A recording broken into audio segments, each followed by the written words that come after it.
Antes nós falamos sobre medidas de posição.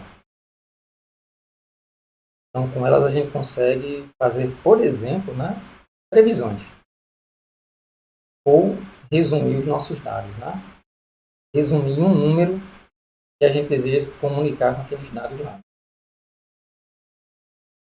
Por exemplo, eu consigo fazer a previsão do lançamento de uma moeda, eu consigo fazer a previsão sobre qual é que vai ser a precipitação de chuva na próxima semana, eu consigo prever qual é que vai ser o valor da cesta básica no mês próximo.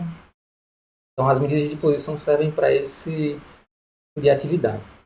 Porém, naturalmente, essas medidas elas trazem consigo alguma incerteza.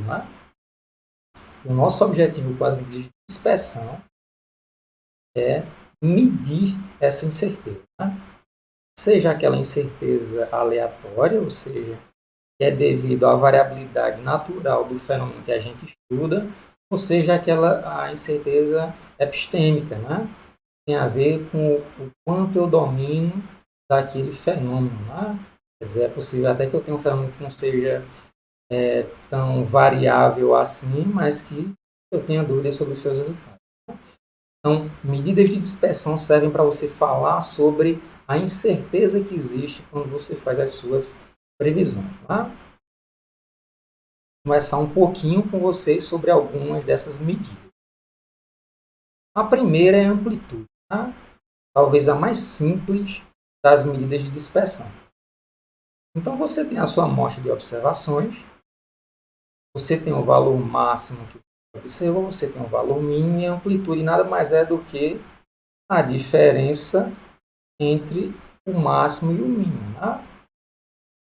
Eu vou ter aqui um valor maior ou igual a zero, e a unidade de medida desse valor vai ser correspondente à unidade de medida que você está estudando. Se eu estou estudando temperatura em graus Celsius, a amplitude, a diferença entre o máximo e o mínimo das observações vai ser algo também em graus Celsius. Então dá para você ter essa compreensão absoluta sobre o significado da amplitude. Naturalmente, quanto mais dispersos forem os dados, maior vai ser a distância entre o valor mínimo e o valor máximo, maior, consequentemente, vai ser a nossa amplitude. Notem que ela envolve um sinal de subtração na sua conta. Por causa disso, ela não deve ser aplicada a variáveis que são qualitativas. Só consigo aplicar diferenças matemáticas para variáveis que são quantitativas. Outro detalhe, como ela só trabalha com a diferença entre o máximo e o mínimo, os valores intermédios. Então, imagine uma situação extrema em que você tem valores muito concentrados em torno de um valor central e dois pontos aberrantes, um outlier, um valor muito acima do comum, um inlier, um valor muito abaixo do comum. A amplitude não leva em consideração como é que está a disposição desses valores intermediários, entre o valor mínimo e o valor máximo.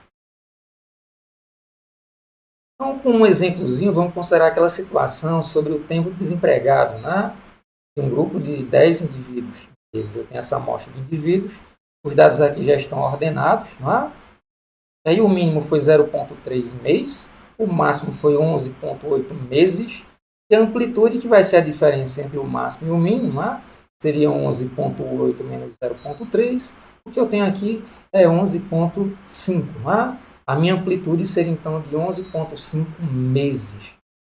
Ou seja, a diferença entre a pessoa que menos demorou até voltar a ser empregada e a que mais demorou a voltar a ser empregado foi de 11,5 meses. Ou seja, a amplitude foi de 11,5. Um outro conjunto de medidas interessantes, que a gente tinha conversado antes, os quartis, eles dão margem para a gente falar também sobre a medida de dispersão ou de variabilidade, conhecida como amplitude interquartil. O que seria a amplitude interquartil? A distância entre o terceiro quartil e o primeiro quartil. Então também é uma amplitude, né? Só que a amplitude geral envolve a diferença entre o máximo e o mínimo. Aqui a gente envolve a diferença entre o terceiro quartil e o primeiro quartil. Só lembrando, né, como os quartis eles separam a nossa amostra em 4 subamostras, um igual ao número de observações, então entre o primeiro quartil e o terceiro quartil eu vou ter 50% das observações. Né? O primeiro quartil acumula abaixo dele um quarto, o terceiro quartil acumula acima dele um quarto. Então, entre um e outro, a gente vai ter ali 2 quartos ou 50% das observações. Então, é uma medida que também traz como unidade de medida de resposta algo na mesma unidade de medida da variável que a gente está estudando, né? Só que agora envolve ali aqueles valores mais centrais dos nossos dados. E por que é importante essa medida, a amplitude interquartil? Né? Porque, por exemplo, ela pode ser utilizada para a gente calcular ou concluir, né, a nossa construção do nosso box plot. Vocês vão se recordar que a gente tem aqui na construção da nossa caixa, né, esse limite inferior da nossa caixa é o primeiro quartil e o limite superior da nossa caixa é o terceiro quartil. A diferença entre eles dois, ou a amplitude interquartílica, ela é utilizada para a gente poder definir qual é que vai ser o comprimento dessa borda, ou desse limite superior, assim como qual é que vai ser o comprimento desse limite inferior. Vocês vão se recordar que a gente vinha trabalhando no exemplo do boxplot, a gente começando a discutir os quartis, eu comecei a fazer o desenho com vocês, mas não concluí aquele desenho. Né? Agora a gente já consegue fazer a conclusão. Então, o nosso exemplo que a gente vem trabalhando, né, envolvendo o tempo desempregado, a gente tinha calculado anteriormente os nossos quartis. Né? O primeiro quartil era 2,3 e o terceiro quartil era 5,3. Então, com esses dois valores, a gente consegue calcular a diferença interquartil, né? Ou a amplitude interquartil. Então, a amplitude interquartil vai ser igual ao Q3 T1, que vai ser igual, por sua vez, a 5,3 menos 2,3, que vai ser igual à distância entre esses dois valores, vai me dar 3. Então, a diferença interquartil, ou amplitude interquartil, é igual a 3 unidades de medida. Nesse caso aqui eu estou estudando o tempo desempregado em meses, então vai ser igual a 3 meses. Tá? Essa distância de 3 meses, então, contempla 50% das pessoas que foram estudadas ali. 50% das pessoas demoraram ali algo entre 5,3 meses e 2,3 meses. Tá? Intervalo de 3 meses envolveu ali metade das pessoas. E para construir o box plot, o que é que a gente sugere? Né? Vocês percebem que nós temos esses pontinhos em destaque em cima do box plot, que seriam os nossos pontos aberrantes. Né? E esse limitezinho que é definido com essa linha horizontal mais discreta, é definido a partir dessa amplitude interquartílica que a gente acabou de calcular aqui. Então, me deixe colocar aqui, fazer o cálculo de como é que seria esse comprimento, e em seguida fazer uma comparação com os valores máximos que a gente tem, né? Para saber como é que a gente conclui essa barrazinha horizontal superior, ou o nosso limite superior. O limite superior do nosso box plot vai ser igual a 1,5 dessa amplitude interquartil mais o terceiro quartil. A princípio, vamos considerar esse valor. Não é?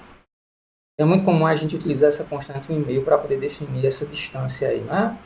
Entre os bigodes da nossa caixa, como algumas pessoas costumam chamar. Né? Eu teria aqui 1,5 vezes 3 mais 5,3. Isso aqui vai me dar 4,5 mais 5,3.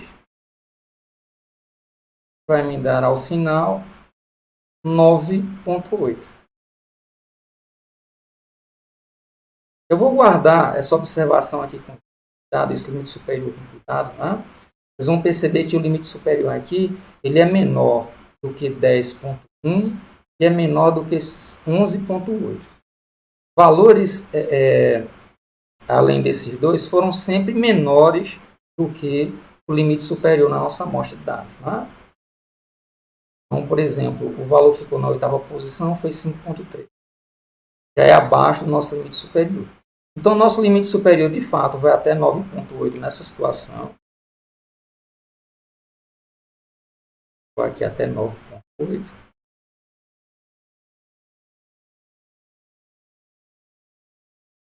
E acima desse 9,8, a gente tem dois pontos especiais.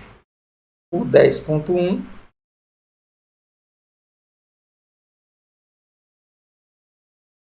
e também o 11,8.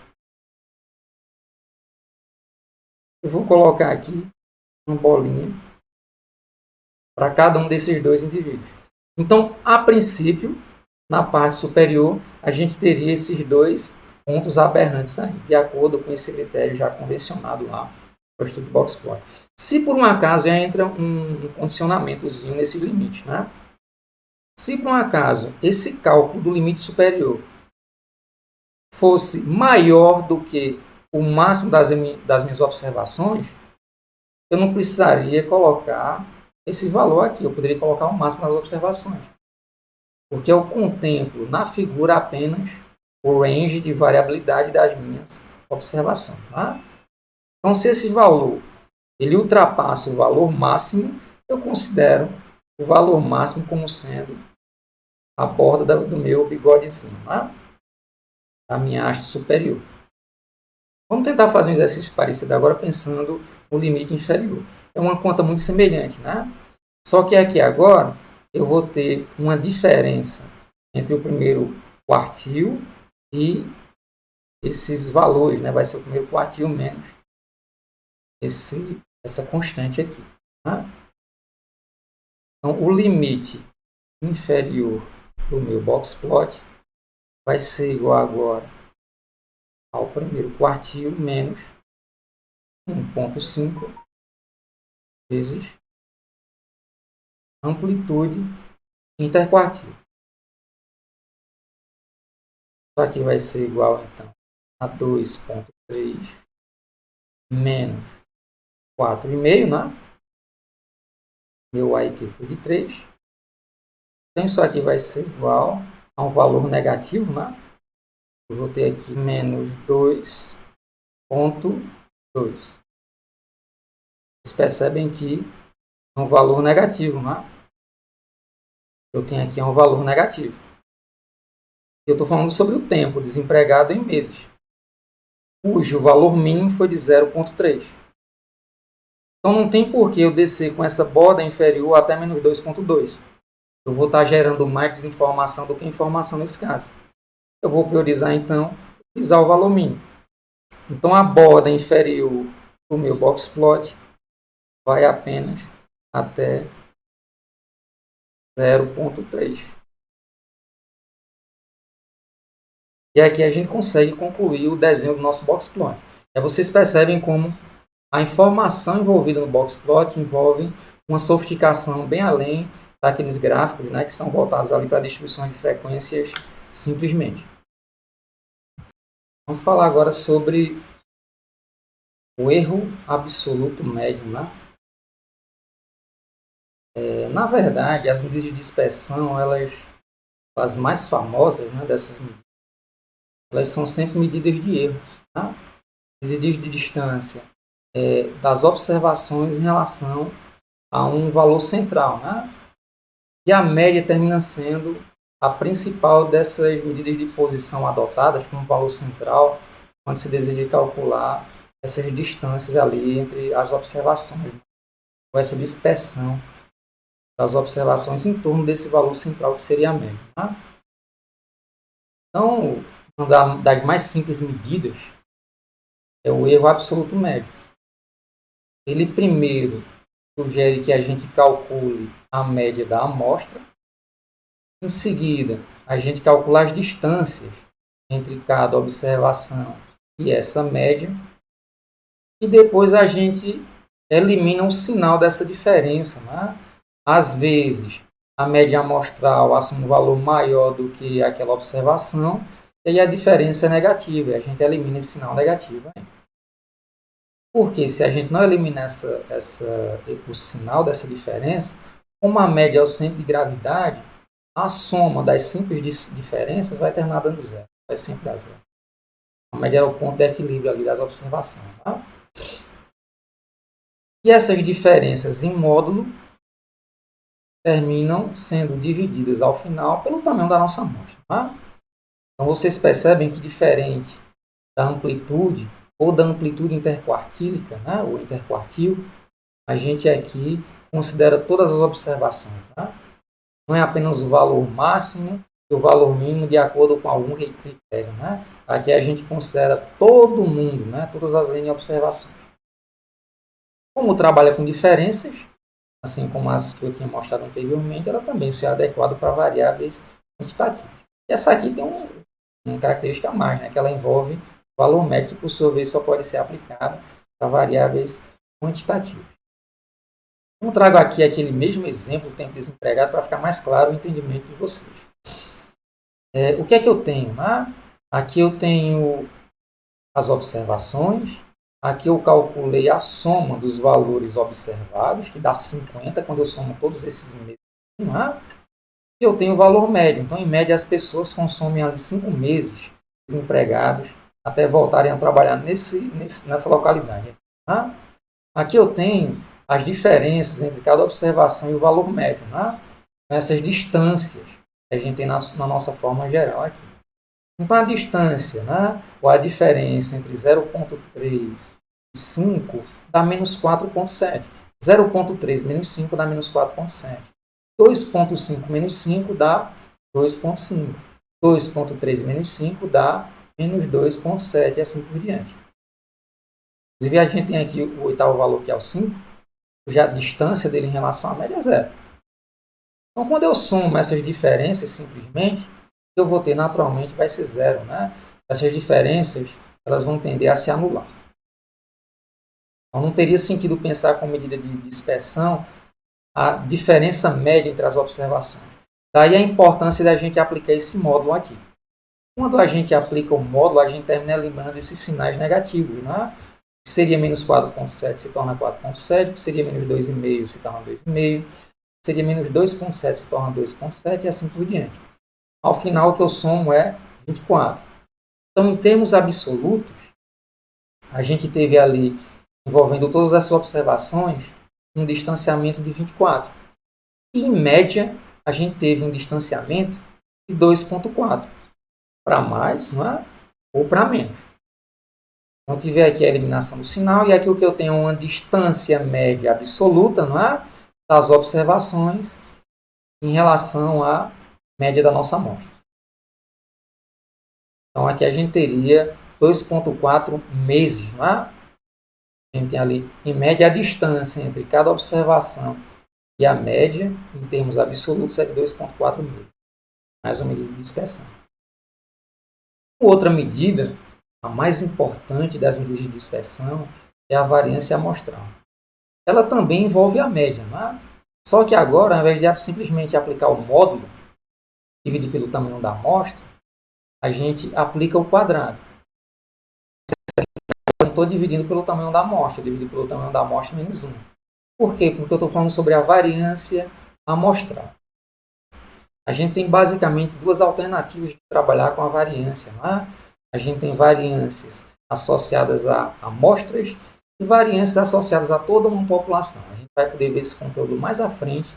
Eu estiver falando para vocês sobre estimação e inferência. Então, eu faço a subtração aqui para conseguir ter uma medida melhor, de melhor qualidade, quando eu trabalho com amostras. E geralmente é o caso quando a gente envolve estatística nos nossos trabalhos. Então, a variância envolve esse termo quadrático. Esse termo quadrático traz uma maior dificuldade de interpretação.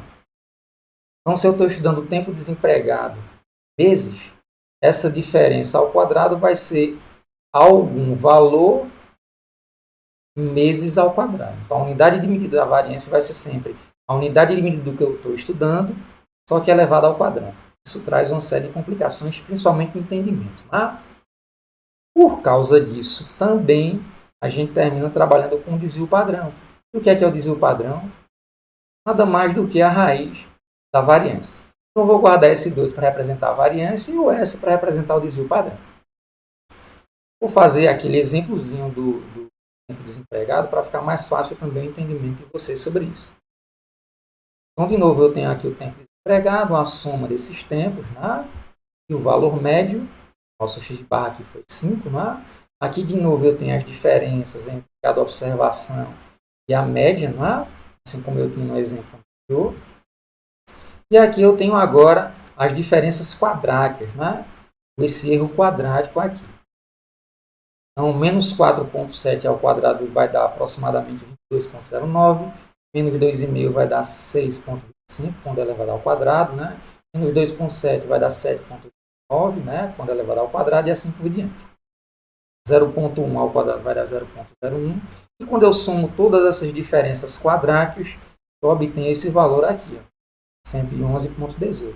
Vocês percebem que a média, quando eu pego esse valor e divido pelo tamanho da amostra que foi 10, eu obtenho um erro de aproximação, né? Cerca de, eu vou precisar fazer um arredondamento aqui, cerca de 11,12 no caso, se eu estou falando sobre o tempo desempregado em meses, 11,12 meses ao quadrado. Só que a nossa variância não divide pelo tamanho da amostra, já que é uma variância amostral. Tá? A nossa variância aqui vai dividir pelo tamanho da amostra menos 1. Aí vocês percebem que o valor da variância que eu vou adotar é um pouco maior do que o da simples média dos erros quadráticos. Tá? Quer dizer, esse erro quadrático médio que eu tenho aqui, ele vai tender a ser inferior a esse valor de variância amostral que eu estou adotando. Qual é o cuidado que a gente tem que ter na prática? Né? Quando a gente trabalha com amostras e utiliza o erro quadrático médio para representar a nossa variância, a gente termina subestimando a nossa incerteza. E é o pior dos erros da gente estar diante de um processo de decisão. Né? Subestimar a sua incerteza pode ser o pior dos erros. Porque você pode passar uma falsa sensação de segurança. Né? Uma sensação de segurança que vai além do que você de fato conhece ou domina sobre o fenômeno. E aí, na outra ponta, você termina errando mais. E termina levando ao descrédito a sua ferramenta de estudo, a sua ferramenta de análise. Então, aqui a gente termina sendo mais cuidadoso. Né? A gente trabalha com essa fórmula para a variância amostral. Então, a nossa variância amostral foi de 12,36 meses ao quadrado e o nosso desvio padrão foi de 3,52 meses. Tá? Ainda é um pouco difícil a gente ter uma interpretação sobre o desvio padrão. Né?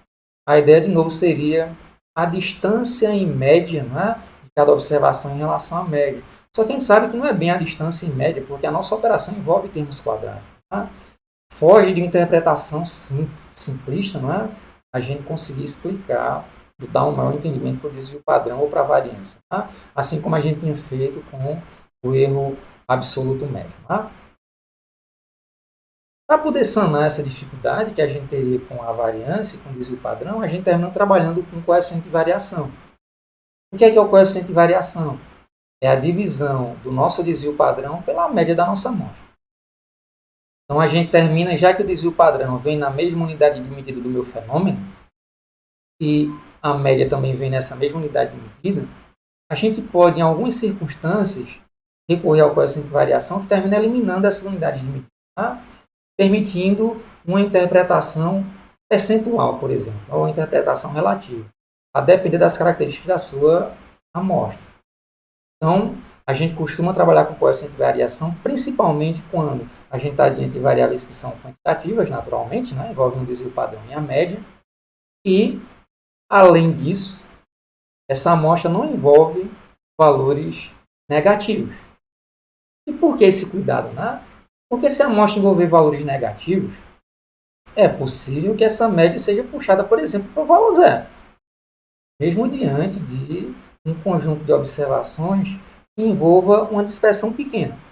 Então, imagine valores positivos e negativos em torno do valor zero. Menos 0,001, 0,001, aparentemente valores que não apresentam muita dispersão.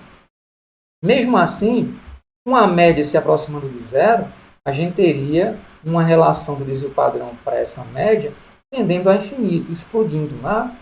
Então, o ideal é que a gente adote o coeficiente de variação para situações em que a nossa amostra não envolve valores negativos. Tá? A gente tem uma medida dimensional, relativa. Fica mais fácil trazer a interpretação. O que a gente tem aqui, na verdade, é uma medida de dispersão em relação à média, matematicamente falando. Tá? Em relação à média.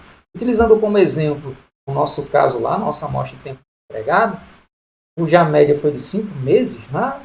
O desvio padrão foi de aproximadamente 3,52 meses, o nosso coeficiente de variação foi de 0,703. Ou seja, eu tive ali uma dispersão de cerca de 70,3% da média. Né? A dispersão dos valores em torno da média foi de cerca de 70,3%. Dispersão muito grande. Tá? É mais fácil você interpretar o resultado utilizando o coeficiente de variação do que o simples desvio padrão, por exemplo. E para concluir, essa abordagem sobre as alternativas de medir a dispersão, eu apresento a única até aqui que se volta para variáveis qualitativas. Então vocês vão lembrar, que a amplitude envolve diferenças, seja ela amplitude geral ou amplitude interquartil, o erro médio padrão, o erro absoluto médio também envolve diferenças e ali divisões, a variância, o desvio padrão, o coeficiente de variação, por sua vez, envolvem termos quadráticos, envolvem também razões. Todas essas medidas anteriores só podem ser aplicadas para variáveis que são quantitativas. A gente estava carente de uma medida que se voltasse para variáveis qualitativas. Apresento para vocês o índice de variação qualitativo. Ele se volta para distribuições de frequência e não para os valores que você observou, para os resultados que você observou. Que era o que acontecia com as outras medidas. Qual é que é a ideia básica? O IQV ele vai ser uma medida que varia entre 0 e 1, em que quanto maior for esse valor, maior vai ser a dispersão do que você está estudando. Assim como as outras medidas de dispersão que eu tinha falado. Quanto maior o valor, maior a dispersão. Só que ele é limitado a 1. Então, a pior situação possível seria aquela em que o IQV apresenta um valor próximo de 1 ou próximo de 100%. E a gente, olhando uma distribuição de frequências, fica mais fácil de entender qual é que é a ideia que está por trás do IQV. Se todas as frequências forem iguais entre si, da nossa distribuição de frequências, é porque está acontecendo uma dispersão ou uma variação muito grande. É a situação de, por exemplo, eu lançar uma moeda por 10 vezes e dar 5 caras e dar 5 coroas. É o maior nível de incerteza que eu apresento quando eu desejar, por exemplo, prever o resultado do próximo lançamento. Então perceba que as frequências foram todas iguais, o que dificulta eu ter uma prioridade em relação a um ou a outro possível resultado. Então nessas situações o IQV vai tender a 100%. O A1, na fórmula, especificamente falando, o K vai ser o número de categorias ou de classes da minha distribuição de frequência. Esses NIs vão ser, na verdade, as frequências. O NI vai ser a frequência da iésima categoria, da iésima classe. Eu vou ter lá as minhas categorias, cada um vai ter a sua frequência na minha distribuição. E o N vai continuar sendo o tamanho da nossa amostra. Então, como ela não está voltada para os valores em si, mas para a distribuição de frequências, ela pode ser utilizada em qualquer tipo de variável. Eu vou trabalhar com vocês um exemplozinho de um caso que a gente construiu a distribuição de frequências para ficar mais claro. Então vamos trabalhar com aquele caso lá em que a gente estudava o sexo de 13 pessoas que a gente tinha entrevistado. Vocês vão se lembrar que na época eu tinha comentado que os dados estavam muito dispersos. A gente tinha 13 pessoas, naturalmente, no pior dos casos, caso de maior dispersão, a gente teria 7 indivíduos em um grupo e 6 no outro.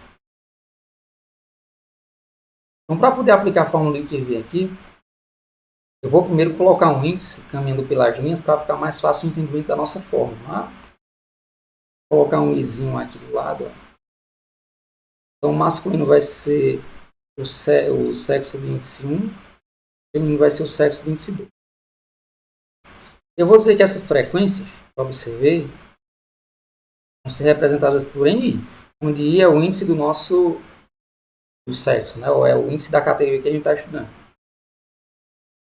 Então, se vocês observarem, a soma dos NIs vai ser igual ao N, que é o tamanho da nossa amostra, que dá 13 aqui. Né? O que é que está faltando a gente calcular, né, para o IQV? A gente já tem um valor de K que é 2, não é? Esse índice 2 aqui, na verdade, o último índice termina coincidindo com o valor de K, não é? K é igual a 2. Eu preciso calcular para o IQV a soma dos NIs ao quadrado, né? Então, primeiro eu aplico o quadrado a cada uma das frequências para depois aplicar a soma. Olha, eu tenho que NI ao quadrado vai ser 7 ao quadrado, que dá 49, e 6 ao quadrado, que dá 36. Quando eu somo esses dois resultados, eu obtenho 85. Ou seja, a soma dos NIs ao quadrado vai me dar 85. Então, a parte de cima a ser calculada eu já tenho. Está faltando apenas me preocupar com a parte de baixo. Eu vou ter aqui 2 vezes n ao quadrado, 13 ao quadrado, menos a soma dos n's ao quadrado, que dá 85, sobre n ao quadrado, onde n é 13, vezes k, que é 2, menos 1. Que ao final, isso aqui vai me dar como resultado o valor 0,994. Ou seja, se o IQV varia entre 0 e 1, em que quanto mais próximo, maior a minha dificuldade de fazer previsões ou síntese diante da grande dispersão dos dados, o IQV para essa situação foi de 99,4%. Bastante elevado, não é? Quer dizer, eu estou diante de uma situação em que as minhas previsões, eu preveria que a 14ª pessoa é do sexo masculino, mas com nível de certeza enorme, não é? Meu nível de incerteza, de acordo com o IQV, beira os 100%. É de precisamente 99,4%. Em outra circunstância, não é? Imagine uma situação que, por exemplo, eu vou colocar aqui N', todo mundo concentrado no sexo masculino. 13 pessoas do sexo masculino e nenhuma do sexo feminino. O que é que aconteceria nessa circunstância, não é? As minhas previsões agora, elas não deveriam ser difíceis, já que todas as observações ficaram concentradas em apenas uma das categorias. O que é que vai acontecer aqui agora, né? Eu continuo tendo K igual a 2. Eu vou continuar tendo 13 observações. Só que a soma dos n's ao quadrado vai acontecer o que com ela, não é? Eu vou ter 13 ao quadrado mais 0 ao quadrado, que vai me dar 13 ao quadrado. Sobre, de novo, 13 ao quadrado vezes 2 menos 1. 13 ao quadrado menos 13 ao quadrado vai me dar 0. Ou seja, nessa segunda situação, eu não tenho incerteza, não é? A nível empírico, ao afirmar ou a prever que a 14ª pessoa é do sexo masculino. Meu nível de incerteza, de acordo com o IQV, é de aproximadamente 0. E para fechar nossa discussão sobre medidas de dispersão, eu trago aqui uma tabelinha síntese, né? Dizendo quando a gente pode e quando não pode utilizar essas medidas. E aí vocês vão perceber que o IQV, como ele é voltado para variáveis, como ele é voltado para a distribuição de frequência, ele pode ser aplicado a qualquer tipo de variável, né? Já que a gente pode ter uma distribuição de frequência para qualquer tipo de variável. Já a amplitude, seja ela geral, ou seja ela interquartil, o erro absoluto médio, ou variância, desvio padrão, Coeficiente de variação, eles só podem ser aplicados a variáveis quantitativas, né? Variáveis que permitem somas, subtrações, divisões, potências, né? E aqui a gente termina o nosso resumozinho. Eu te agradeço se você puder dar um like e se inscrever no nosso canal. Vai ser super importante para a gente.